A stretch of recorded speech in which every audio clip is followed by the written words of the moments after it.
Idul Fitri. Kita bahas dulu maknanya, apa itu Idul Fitri. Setelah itu kita masuk ke persiapannya.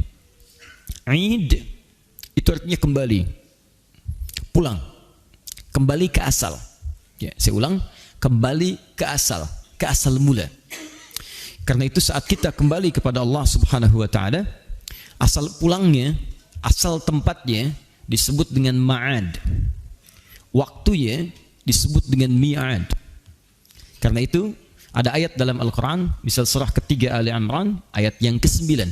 Innallaha la yukhliful mi'ad. Sungguh Allah tidak akan pernah mengingkari janjinya. Di antara janjinya adalah mengembalikan setiap manusia kepada Allah Subhanahu wa taala sesuai dengan waktunya. Di banyak janji-janji Allah kepada hamba-Nya, di antara janjinya pasti semua hamba Allah akan kembali kepada Allah Subhanahu wa taala. Tempat kembalinya disebut dengan ma'ad namanya. Ma'ad. Ya, Imam Ibn Al-Qayyim Al-Jauziyah punya kitab namanya Zadul Ma'ad, bekal untuk kembali. Kalau bahasa kerennya sekarang, bekal untuk mudik. Kalau antum sekarang sedang persiapan mudik, ingat, mudik dalam pengertian kita nanti akan terbagi pada dua bagian. Mudik pada kampung halaman di dunia, mudik pada kampung halaman di akhirat kelak. Hati-hati, kalau mudik dalam urusan dunia saja, Anda begitu persiapkan luar biasa. Bahkan kami pernah mengecek tiket kereta api saja, itu sebelum Ramadan, sebulan sebelum Ramadan sudah habis, sudah bayangkan. Sebulan sebelum Ramadan. Dan luar biasanya, bulan Ramadan itu disiapkan mencari bekal untuk mudik dengan persiapan tiket yang sudah ada. Di Ramadannya mencari bekal untuk mudik, dan ditata tuh 10 hari pertama sekian, 20 hari pertama sekian, tanggal pulangnya udah ditentukan. Ya, seminggu sebelum Ramadan, sebelum Lebaran pulang. Sepekan tuh udah disiapkan. Bahkan motornya udah ditata gitu kan. Baik, sebagian mulai diperluas lagi. Ada yang ditambah pelepah pisang ujungnya gitu kan. Ada yang ditulisin, ada yang macam-macam, diboncengin, segala rupa dimasukin. Saya sering katakan, motornya kadang-kadang bebek tapi bekalnya singa gitu kan. Wah, naik 1, 2, 3 dan seterusnya. Dan semua ditulisin, aku pulang dan sebagainya. Itu ma'ad, tempat untuk pulang, disiapkan betul. Dan selalu fitrah pada mudik itu melekat persiapan-persiapan di dua sisi. Persiapan yang akan pulang dan persiapan yang akan dikunjungi di tempat pulang. Silakan Anda cek. Setiap yang akan pulang, dia akan siap-siapkan semua bekalnya, persiapan siapa yang pulang, bagaimana keadaannya, dan uniknya, ini yang paling unik. Hebatnya, orang yang merasa bekalnya kurang, dia tidak siap pulang. Bahkan tidak pulang. Kami pernah tanyakan pada seseorang ketika masih ada di lingkungan dia tinggal dan belum kembali ke kampung halaman, kenapa Anda nggak mudik, Mas? Gak ada bekal, Ustaz. Gak ada bekal, takut pulang. Gak ada bekal, tidak berani pulang. Tidak ada bekal, tidak punya kesempatan untuk pulang. Masya Allah, hebatnya yang punya kesempatan, yang punya bekal, kemudian dia dengan bangganya menghubungi ke tempat yang akan dituju, dia katakan, aku akan pulang. Maka yang di sana karena tahu dia akan pulang, maka disiap-siapkanlah segalanya dengan sangat luar biasa. Ditunggu tanggal pastinya, rumahnya dicecet, disiapkan segalanya, melimpah makanannya, segalanya ada ditata dengan rapi, dan hebatnya dari hal-hal yang tidak ada pun diada-adakan, yang tak terbayang sebelumnya. Silahkan cek jenis-jenis makanan, makanan kering, makanan basah, makanan yang berbeda antara isi dengan luarnya, kan? Ya lutur, luarnya kongguan, dalamnya rangginang, kan? Wah, ada macam-macam lah. Itu pun juga ya keluarganya beda-beda ya. Di Kongguan ada ibu dengan beberapa anaknya, suaminya nggak ada kan, ditemukan di kaleng yang lainnya, macam-macam lah. Kaleng itu kumpul ya, ada kaleng macam-macam lah ya. Di Allahu Akbar, itu mudik dunia. Nah sekarang persoalannya, ada mudik yang kedua, dan mudik ini sifatnya abadi. Mudik ini sifatnya abadi, dan tidak sedikit orang yang berharap mudik sampai ke tempat dunia, ternyata dia lebih pulang duluan ke tempat akhiratnya. Dan celakanya, ini yang paling bahaya, dia menyiapkan bekal dunianya dengan maksimal saat akan mudik dunia, tapi dia tidak menduga bahwa bekal persiapan ke akhiratnya tidak dia siapkan dengan baik, dan ternyata mudik akhiratnya lebih cepat dibandingkan dengan mudik dunianya. Maka pulanglah dia ke akhirat tanpa membawa bekal-bekal yang telah dia siapkan, fokusnya untuk urusan dunianya itu. Ini yang paling berbahaya. Karena itulah bertakwalah kepada Allah Subhanahu wa taala. Saat kita menyiapkan bekal selama Ramadan ini, maka ketahuilah Allah telah mempersiapkan para penghuni-penghuni surga untuk menyambut kita saat kembali kepada Allah Subhanahu wa taala. Kita puasa untuk mendapatkan takwa, Maka saat itulah kemudian surga disiapkan bagi orang-orang takwa. Silakan Anda cek dalam Al-Quran. Umumnya setiap muncul kalimat surga, itu selalu dilekatkan dengan kalimat takwa atau amalan-amalan takwa. Silakan cek, teman-teman sekalian. Kita lihat misalnya Quran surah ketiga ayat 133. Wasari'u ila maghfiratim min rabbikum wa jannatin arduha as-samawati wal ardu u'iddat lil muttaqin. Bersegera Anda introspeksi diri, bermuhasabah, istighfar, dan berharaplah Anda mendapatkan surga. Bisa masuk ke surga yang luasnya seluas langit dan bumi. Kami siapkan untuk orang takwa. Quran surah 51 ayat 15 sampai dengan bahkan 23-nya. Innal muttaqina fi jannatin wa uyun. Orang-orang takwa itu kami akan tempatkan di taman-taman surga. Orang takwa melekat. Innalil muttaqina mafaza hadaiqa wa anaba. Sungguh bagi orang-orang takwa ada keberuntungan yang besar. Dia akan mendapatkan taman-taman di surga yang sangat indah. Selalu takwa surga, takwa surga. Kalau enggak disebutkan takwanya, disebutkan amalannya. Orang takwa itu kan amal soleh amalannya. Silahkan cek. Setiap ada kalimat takwa, setelahnya pasti amal soleh. Dzalikal kitabul la raiba fihi hudal lil muttaqin. Siapa muttaqin itu? Yang beramal soleh. Alladzina yu'minuna bil ghaib wa yuqimunas shalah. Salat amal soleh. Wa mimma razaqnahum yunfiqun. Setiap ada kalimat iman, setelahnya amal soleh. Quran surah 103. Wal 'asr innal insana lafi khusr illa alladzina amanu wa 'amilus shalihat. Rinciannya salat, rinciannya zakat, rinciannya infak, rinciannya puasa dan sebagainya. Dan berita baiknya, ayat puasa itu diakhiri dengan kalimat takwa. Tujuan kita puasa untuk takwa. Quran surah kedua ayat 183. Ya ayyuhalladzina amanu kutiba alaikumusiyam kama kutiba alal ladzina min qablikum la'allakum tattaqun. Jadi saat kita Ramadan ini, ternyata Allah sedang melatih kita sebagai penghuni surga insyaallah. Jadi wajar kalau Nabi katakan semua umatku akan ke surga. Semua umat Nabi kata Nabi akan ke surga. Tapi belum selesai hadisnya. Illa man aba. Kecuali yang gak pengen. Jadi kalau ada yang tidak ke surga, bukan Allah yang tidak kasih, dianya yang gak pengen. Itu masalahnya. Karena itu kita kembalikan Id, makna yang pertama adalah kembali kepada asal sesuatu. Dalam turunan ini, asal kita pun dari Allah, maka kita akan kembali kepada Allah Subhanahu wa taala. Itu kalau kalimat Idnya berdiri sendiri. Sekarang apa yang dimaksud dalam kalimat Id di sini? Di awal Syawal dan tahun ini 1439 Hijrah, kalimat Idnya disandingkan dengan kalimat Fitron. Maka jadilah kemudian kalimatnya satu rangkaian disebut dengan Idul Fitr. Id al-Fitr. Bismillah. Idul Fitr. Alhamdulillah.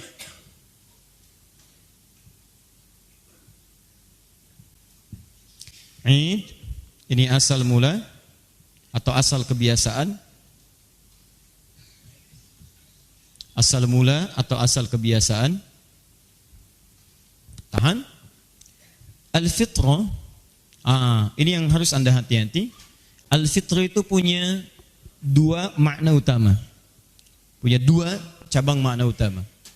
Satu, mohon izin saya agak lambatkan sedikit bahasannya. Fitrun yang pertama itu bisa seakar dengan kata futur. Dari fatara yafturu atau aftara yuftiru. Seakar dengan kata futur. Awas, ini sangat penting sekali. Yang berarti makan. Atau menu pertama yang dikonsumsi. Jadi awal makanan kita yang pertama kali dimakan itu dalam bahasa Arab disebut dengan futur. Baik, hal aftartum, sudah sarapan belum? Jadi kalau sudah ada futur, fatara itu artinya awal makanan yang dikonsumsi. Ya. Makanya ada istilah iftar kan? Iftar, apa artinya iftar? Bukan buka. Iftar itu asal katanya bukan buka, awal makanan yang dikonsumsi. Di orang puasa tentunya puasa pertama kali makan itu yang dia makan, makanya disebut iftar. Makanan pertama yang dia konsumsi disebut dengan iftar. Seterusnya wajbah, asya dan sebagainya. Ya, makanan pokoknya dan seterusnya. Di pertama kali yang dimakan itu iftar namanya, futur. Sama dengan antum, kalau di luar puasa kan pertama kali sarapan, ya makan A, makan B dan sebagainya. Cuman kemudian awal makan itu dipindahkan setelah ditahan-tahan maghrib makan, disebutlah dengan kalimat iftar. Seakar dengan ini. Fitr dari kata futur. Disebut Idul Fitri dari kata futur asal yang pertama seakan memberikan makna kepada kita saat masuk pada momentum ini di 1 Syawal, maka kita akan kembali lagi ke kebiasaan awal mula kita, yaitu boleh makan lagi. Jelas ya? Jadi yang tadinya dalam Ramadan gak boleh makan, sama seperti sekarang nih, gak bisa, angkat tangan, wah keluar aja, tiba-tiba ngemil, tek di belakang gitu kan? Nah itu gak bisa, tahan sebentar ya, tahan. Jadi gak bisa seseorang saat Ramadan kemudian setelah fajar muncul, adzan dikumandangkan, dia makan, tahan sampai dengan maghrib. Tapi begitu selesai maghrib, Allahu Akbar, Allahu Akbar, Allahu Akbar, Allahu Akbar, Allahu Akbar, takbir sepenuhnya, malamnya makan, minum, nyaman, dan seterusnya, masuklah 1 Syawal. Begitu adzan subuh berkumandang, Allahu Akbar, Allahu Akbar, maka dibedakanlah awal Syawal itu dengan Ramadan, dengan kebolehan kita untuk makan lagi, minum lagi. Maka disebutlah kemudian dengan kalimat Idul Fitri. Kembali ke asal mula, dibolehkan kita makan setelah sebelumnya saat Ramadan, ditahan makanan itu sampai dengan ke maghrib. Jelas sampai sini?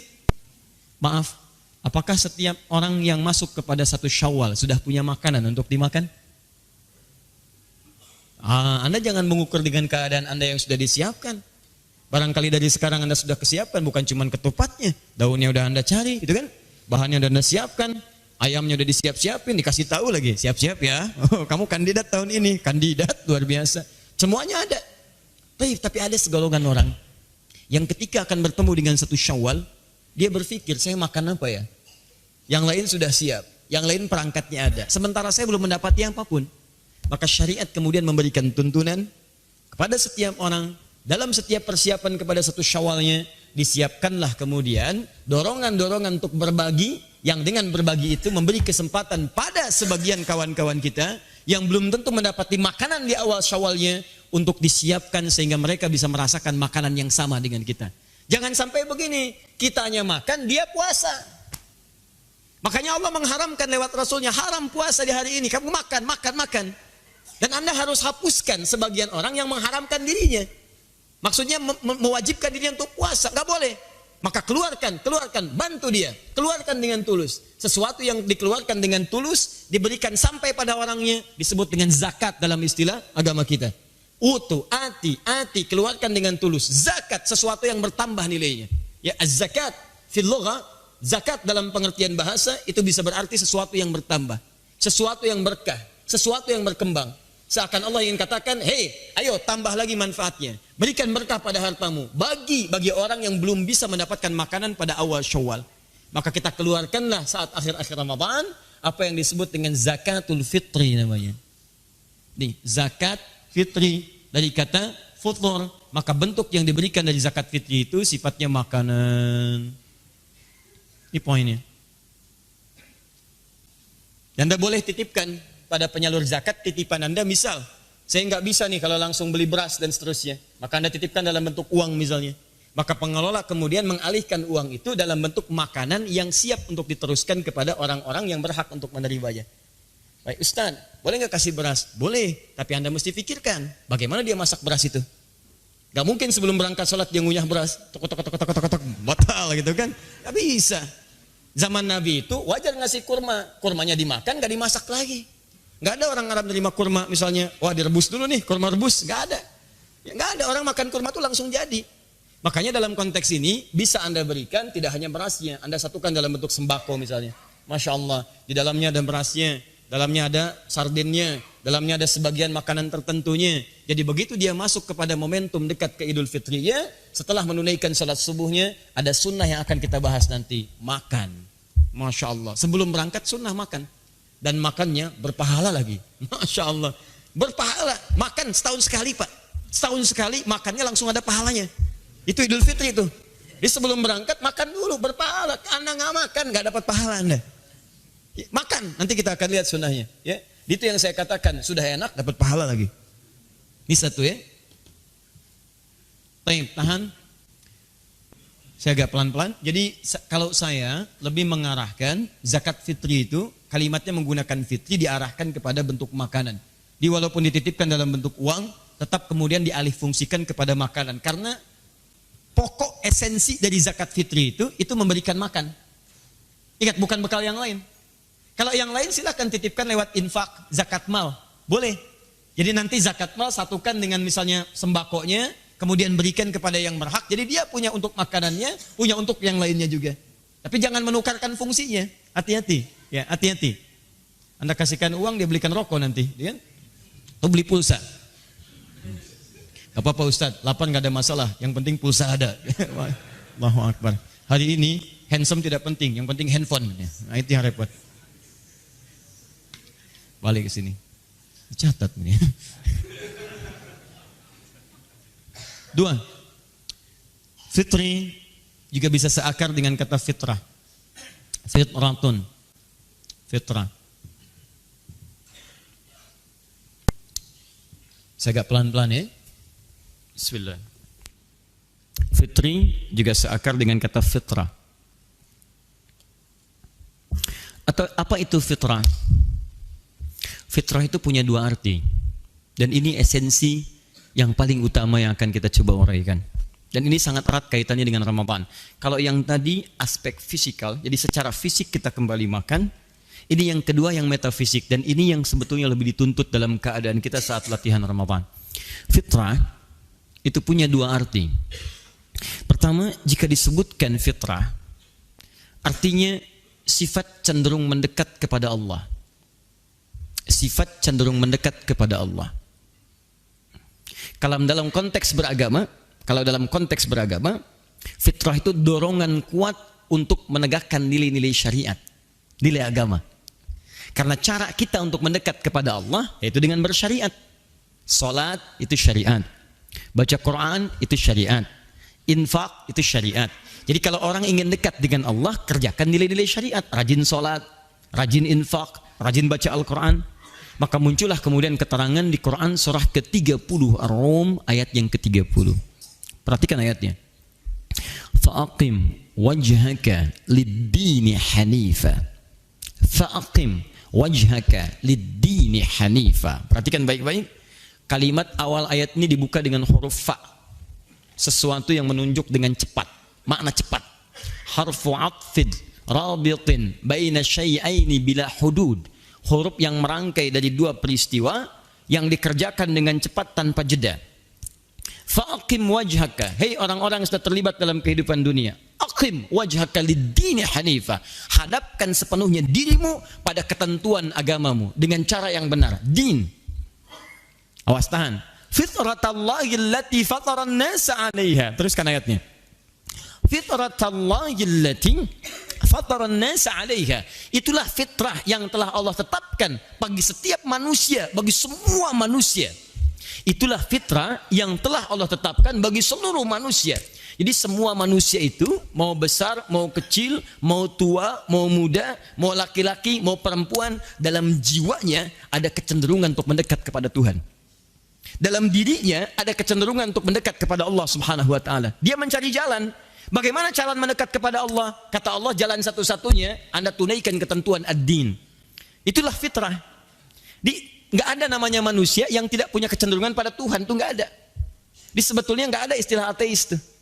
Ateis itu sebenarnya orang yang sedang mencari, cari sini, cari sini, cari sini, sedang banyak nyari dia. Ateis, tidak ada teis Tuhan, dia tidak mengakui Tuhan. Sebetulnya sedang mencari. Kalau pencarian itu kan baru setengah tuh, sampai menemukan ujungnya. Dalam bahasa Arab, ateis disebut dengan la ilaha, tidak mengakui Tuhan. La ilaha, tinggal setengah lagi, illallah. Selesai. Jadi ateis itu setengah syahadat sebetulnya. La ilaha illallah. Syahadat kita kan la ilaha illallah. Asyhadu an la ilaha illallah. Jadi kalau ada yang mengatakan saya ateis, selamat, kamu setengah muslim. Tinggal setengah lagi. Ya, jadi teman-teman sekalian ada kecenderungan. Cuman bagaimana caranya mendekat kepada Allah? Fa'aqim wajhaka lid-din. Tegakkan ketentuan-ketentuan dalam agama. Apa yang disebut dengan ad-din? Ditafsir di Quran surah ketiga Ali Imran ayat ke-19. Inna dina indallahil Islam. Sungguh yang disebut dengan din yang diridhai oleh Allah Subhanahu wa taala itu adalah al-Islam. Jadi, tahan sebentar pelan-pelan. Kalau ada orang yang ingin mengembalikan dirinya kepada fitrahnya, ingin merasa dekat dengan Allah Subhanahu wa taala, maka dia harus mau memenuhi ketentuan-ketentuan dalam Islam. Saya buat bagannya supaya lebih terpahami dengan baik. Fitrah, kecenderungan dekat dengan Allah. Cara untuk mendekat kepada Allah tegakkan ketentuan ad-din dalam agama kita. Untuk memenuhi ad-din ini, apa yang disebut dengan ad-din? Namanya al-Islam. Ini poinnya. Yang ini dalilnya di Quran, surah ke-30 ayat 30, ditafsirkan di Quran, surah ketiga ayat 19. Jadi kalau seseorang ingin dekat dengan Allah, dia mesti memenuhi ketentuan dalam Islam. Apa itu ketentuan dalam Islam? Tafsirkan di hadis Muslim, nomor hadis yang ke-8. Imam An-Nawawi menyebutkan dalam Al-Arba'in, nomor hadis yang kedua. Ini riwayat Umar bin Khattab radhiyallahu taala anhu. Ditanyalah kemudian Nabi sallallahu alaihi wasallam oleh malaikat, "Mal Islam?" di hadis itu. Apa pokok-pokok keislaman? Satu, antasyhadu anna ilaha illallah wa anna Muhammadar Rasulullah. Syarat pertama engkau syahadat dulu. Akui tidak ada Tuhan selain Allah dan Nabi Muhammad utusan Allah. Komitmen untuk menyembah Allah. Bagaimana caranya? Hati-hati. Gimana caranya? Dua, wa tuqimas salat. Wa tu'tiyaz zakat. Wa tasuma Ramadan, puasa Ramadan. Masya Allah. Kemudian yang terakhir, wa tahujjal baita in istata'ta ilaihi sabila. Kamu tunaikan haji plus umrahnya dan siapkan diri untuk mampu menunaikan itu. Berdoa kepada Allah Subhanahu wa taala. Baik dalam keadaan lampu nyala, lampu gelap, gitu kan? Mohon kepada Allah Subhanahu wa taala. Minimal nyala dia, kan? Naik sini. Fokus. Jadi kalau Anda ingin dekat dengan Allah Subhanahu wa taala, Anda tunaikan ketentuan-ketentuan dalam Islam. Apa di antaranya? Ini yang pokok. Ada salat, ada zakat, ada puasa, ada kemudian haji, umrah dan turunan-turunan lainnya. Jadi ketika Anda diperintahkan untuk mengerjakan ibadah-ibadah ini, teman-teman sekalian, maka sesungguhnya ibadah ini mampu mengantarkan kita dekat dengan Allah Subhanahu wa taala. Kedekatan kita dengan Allah itulah yang disebut dengan fitrah. Nah, apa kaitan dengan Ramadan?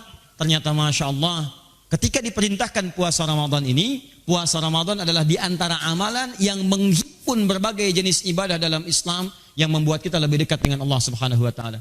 Silakan Anda cek, bukankah dalam Ramadan menghimpun banyak sholat? Anda di luar Ramadan belum tentu mengerjakan sholat sunnah, tapi saat Ramadan hampir semua jenis sholat sunnah kita bisa tunaikan.